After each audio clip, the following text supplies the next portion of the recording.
waandishi habari kuwafunza, kuwajuza juu ya kijana huyu jenerali.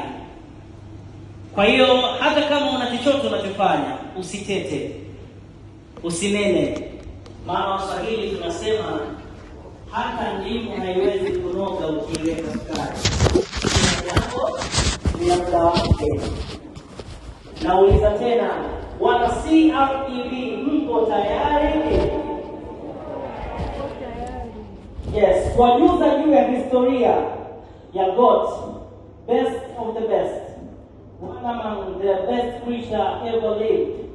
Sisi hapa CRDB tunamuita legendary, mjukuu wa Sekela, mtoto wa wana wa Mtume Musa, kipenzi kabisa chetu sisi, lakini pia ni kipenzi cha wanakijiji wa Nyakatuntu.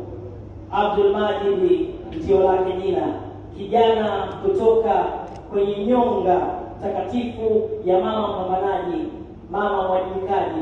Yeye mwenyewe pale ukimuuliza, kila mtu ana jina la analomuita mama yake. Wengine wanamuita Bindashi, wengine Maza, si ndio?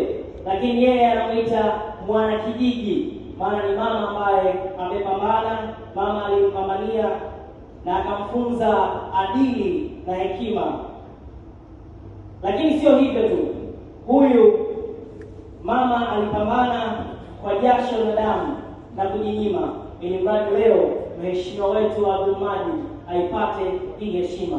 Kwa hekima kubwa na unyenyekevu, naomba makofi mengi sana kwa mama na njema